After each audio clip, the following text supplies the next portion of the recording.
कुर्सी से उठे और एकदम तड़ाक से छाप जनरल मैनेजर की गाल।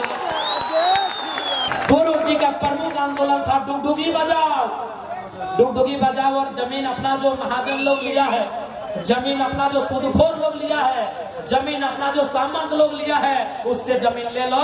तो हेमंत दादा जो जमीन कंपनी लिया है जहां यूज नहीं हुआ है, 101 धारा के तहत वापसी करने का अधिकार राज्य सरकार का है, चुपचाप वापसी करा। ये अब नारा नहीं लगेगा कैसे लिया झारखंड। अब सवाल ये होगा क्यों लिया झारखंड, किसके लिए झारखंड। हमारे में कितना हमारे में हमारी संख्या उतनी है जितना गोली नहीं है। और आपको मालूम है ना, सुनील महतो को मारने के लिए आपको 12 गोली खर्च करना पड़ा था। यानी हमारे एक बेटे को भी मारना है तो 12 गोली खर्च करना होगा, उतना गोली भी नहीं है आपके बंदूकों को। इसलिए हम मानते हैं कि हम विगत 20 सालों से डिफेंसिव हो गए हैं, तो इसका मतलब ये नहीं कि हम दोबारा एग्रेसिव नहीं हो सकते। हाँ मानते हैं कि हमने समय के साथ कुछ पल के लिए समझौता कर लिया है। अब हम आंदोलन से, आक्रामकता से कभी कभी समझौता कर जाते हैं, लेकिन याद रखिएगा सवाल यदि अस्तित्व से आके टकराएगा, सवाल यदि अस्मिता से आके टकराएगा तो हम किसी से भी मुकाबला करने को तैयार हैं। तैयार है ना? ये आने वाले जेनरेशन के लिए लड़ाई है। आज आप देखिए हमारा सोना झारखंड कहां है, किस हाल में है, किस परिस्थिति में है। ये लड़ाई, ये संघर्ष ये आने वाले जेनरेशन के लिए है। आज हमारे रोजगार की स्थिति क्या है, आज हमारे किसानी की स्थिति क्या है, आज हमारे शिक्षा की स्थिति क्या है, आज हमारे स्वास्थ्य की स्थिति क्या है, आज हमारे झारखंडी भाई और बहनों की स्थिति क्या है। ये अस्तित्व की लड़ाई है। आप ऐसा नहीं है आप पूरे भारत में चले जाएं, आप पूरे दुनिया में चले जाएं, हर एक जगह उद्योग बने हैं, हर एक स्थान पे कल कारखाने आए हैं, खुले हैं, लेकिन झारखंडियों के साथ जो दुर्व्यवहार हुआ है वो पूरी दुनिया में, ब्रह्मांड में किसी के साथ नहीं हुआ है।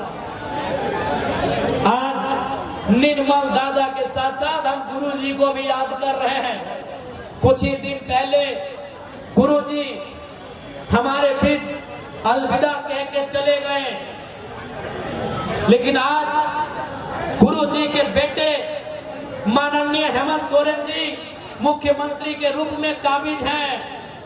मैं लोकतंत्र के चौथे स्तंभ के माध्यम से माननीय मुख्यमंत्री को भी संदेश दूंगा, आपके दुख में पूरा राज्य दुखी है, आपके दुख में हम भी दुखी हैं, लेकिन जैसे ही अगला सदन चले गुरुजी के सपनों के झारखंड को बनाइए।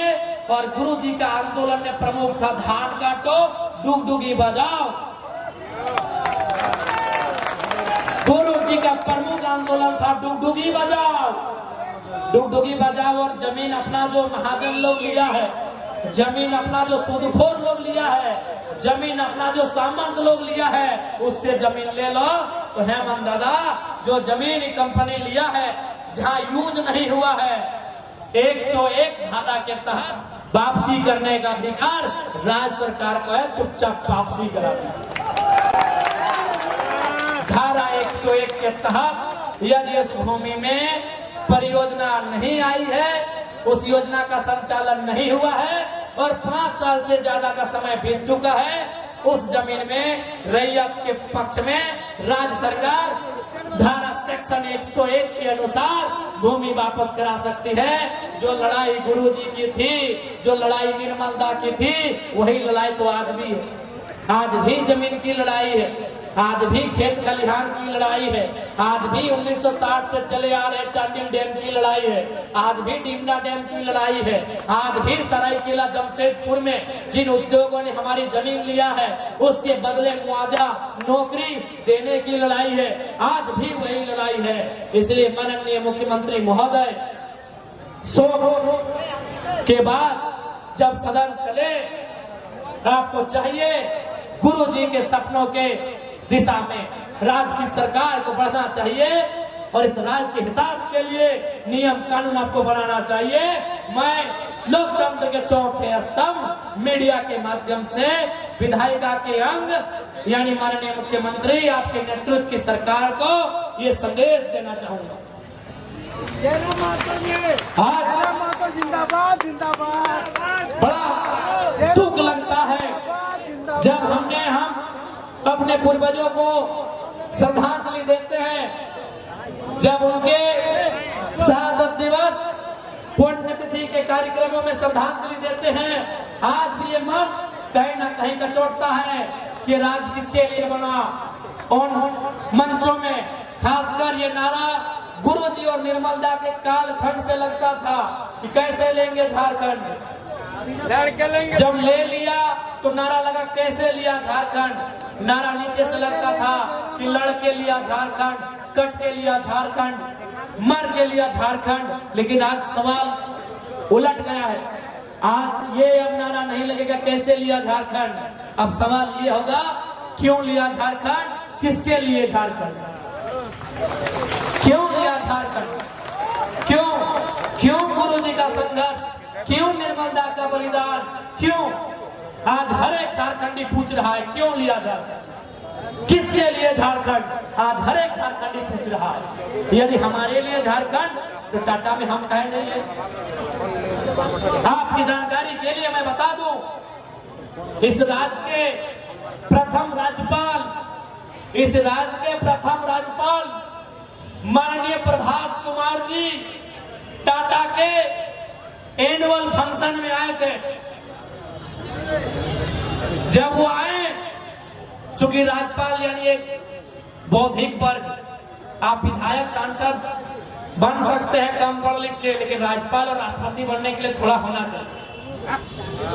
राज्यपाल महोदय जब टाटा के कार्यक्रम में आए, कार्यक्रम के बीच में उनका एक छोटा सा सवाल था कि हम जानना चाहते हैं कि इन 100 सालों में, 100 साल होने में कुछ समय था शायद, क्योंकि राज्यपाल वो 2000 बने थे और टाटा 1907 से, यानी उनका एक छोटा सा सवाल था प्रभात कुमार जी का कि हम जानना चाहते हैं टाटा प्रबंधन से कि विगत 100 सालों में, 1 साल, 10 साल, 25 साल और 50 साल नहीं, 100 सालों में आपने कैसी व्यवस्था बनाई, आज कितने झारखंडी टाटा का वीसी बन पाए। वीसी यानी वाइस चांसलर नहीं, वाइस चेयरमैन। ये प्रभात कुमार जी का सवाल था। किसका? किसी विधायक सांसद का नहीं, राज्य के प्रथम नागरिक, the first citizen of Jharkhand mister Prabhat Kumar. ये उनका सवाल था कि 100 सालों में कितने झारखंडी वीसी बने।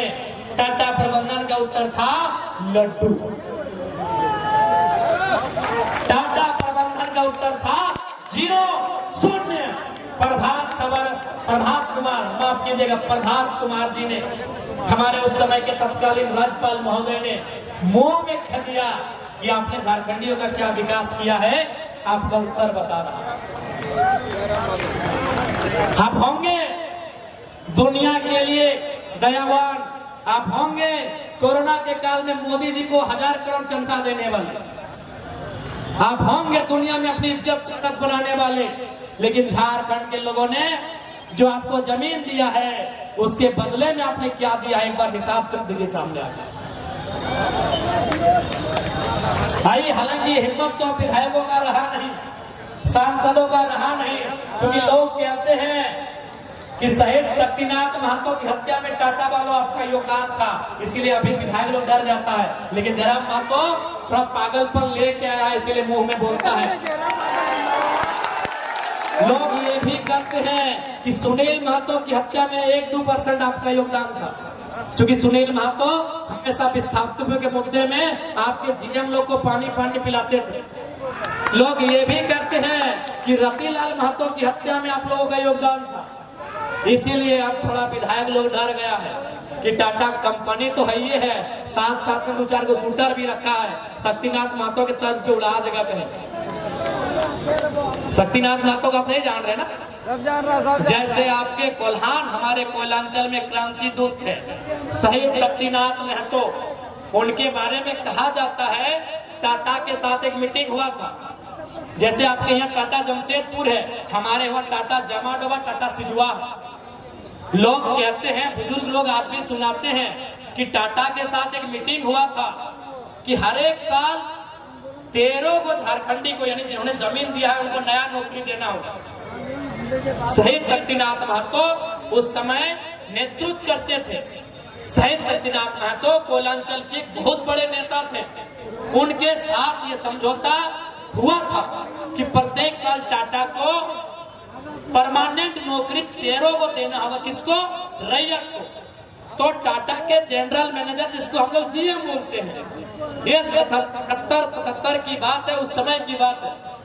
उनको बुलाया, बोला शक्तिनाथ बाबू आप काहे नौकरी मांग रहे हैं? आपको हम लोग, पता नहीं उस समय एम्बेसडर कार बोला गया था, शायद उस समय एम्बेसडर कार थी, उस समय स्कॉर्पियो फॉर्च्यूनर सब नहीं था। तो शायद, मैं शायद कह रहा हूँ, कंफर्म नहीं, एम्बेसडर कार थी या कोई कार थी।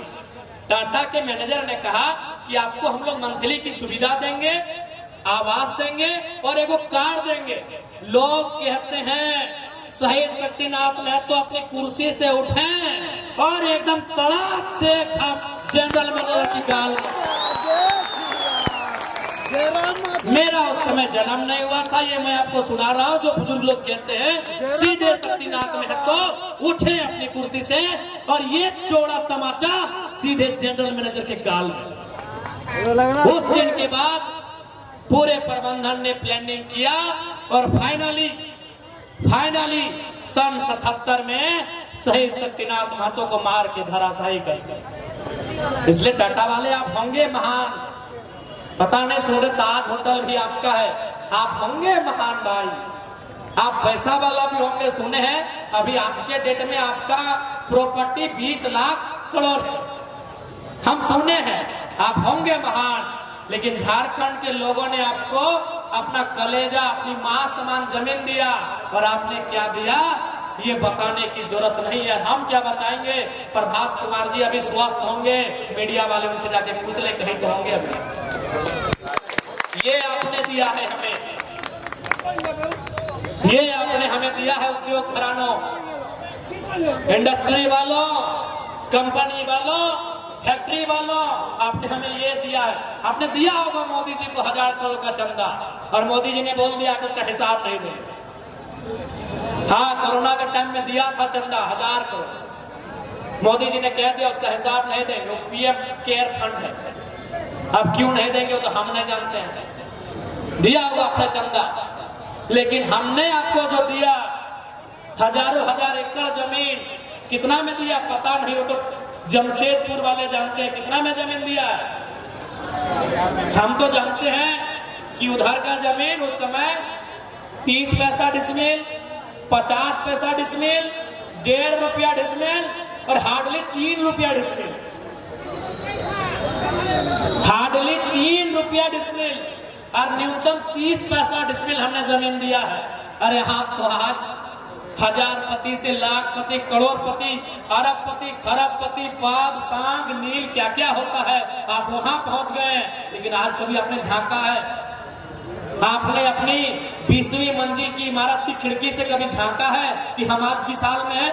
आज ये एक विधायक का नहीं, झारखंड के हर एक परिवार का सवाल है कि हमने आपको दिया, आपने हमें क्या दिया, ये सवाल है। और जैसे जैसे समय बढ़ेगा ये सवाल और गहरा होता जाएगा, ये सवाल और तीखा होगा, ये सवाल और पिसेला होगा। हमारे में कितना हमारे में, हमारी संख्या उतनी है जितना गोली नहीं है। और आपको मालूम है ना, सुनील महतो को मारने के लिए 12 गोली खर्च करना पड़ा था। यानी हमारे एक बेटे को भी मारना है तो 12 गोली खर्च करना होगा, उतना गोली भी नहीं है आपकी बंदूकों में। दुनिया को मालूम है कि आपने सुनील महतो को मारने में 12 गोली का खर्चा किया था। तो हमारे बेटों के, इस मिट्टी के बेटों के सीने उतने ताकतवर हैं, दलमा की पहाड़ की तरह मजबूत है कि आप लोगों को 12 गोली खर्चा करना पड़ा। इसलिए आपके पास उतने गोलियां नहीं है। कितना हमारी है? हम पे ध्यान मत दीजिएगा, ताकि हमको कुछ हुआ तो फिर क्या होगा अपने झारखंड भी जानता है।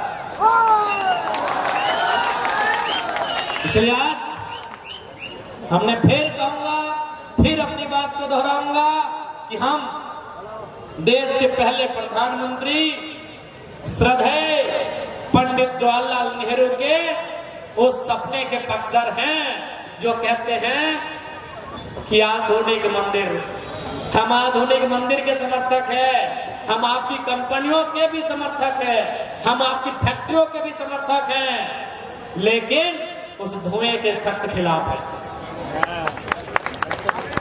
ना परमंडल में जो आयुक्त होते हैं, कमिश्नर साहब, उनके पास जाइएगा, नहीं पता नहीं आप चीफ सेक्रेटरी के पास जाइएगा, तो कहाँ जाइएगा, क्योंकि पैसा आपका है, आप तुरंत मिल लेते हैं और गरीबों को इंतजार करना पड़ता है। लेकिन इस बार झारखंड स्पष्ट चाहता है कि अब हमारे साथ किसी प्रकार का जुल्म अगर हुआ तो हम इस बार इंतकाम करेंगे।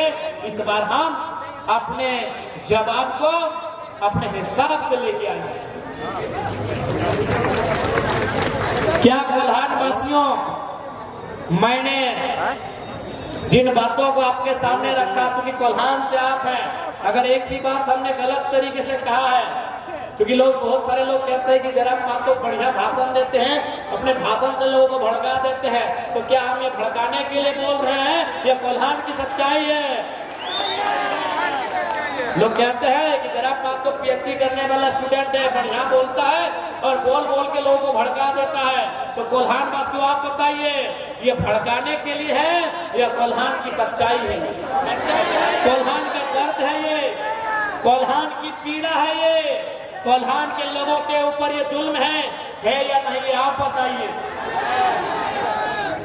इसलिए आज निर्मलदा की शहादत की बेला, निर्मलदा की शहादत के 38वें वर्ष की बेला में आज आप सभी केवल उन्हें पुष्पांजलि देकर, नम आंखों से श्रद्धांजलि देकर ना जाए, एक संकल्प लेकर जाए। इस राज्य में व्याप्त जुल्म, व्याप्त करप्शन, व्याप्त आतंक, व्याप्त अन्याय के खिलाफ निर्मल की तरह सबल होकर लड़ेंगे। ये संकल्प लेकर जाइए, ये संकल्प लेकर जाइए। जाने के बाद आप निर्मलता के चेहरे को याद करें या ना करें, निर्मल की वाणी को याद करिएगा कि खून तो खून है, टपकता है तो जम जाता है, कि खून तो खून है, टपकता है तो जम जाता है, अरे जुल्म तो जुल्म है, पड़ता है तो मिट जाता है।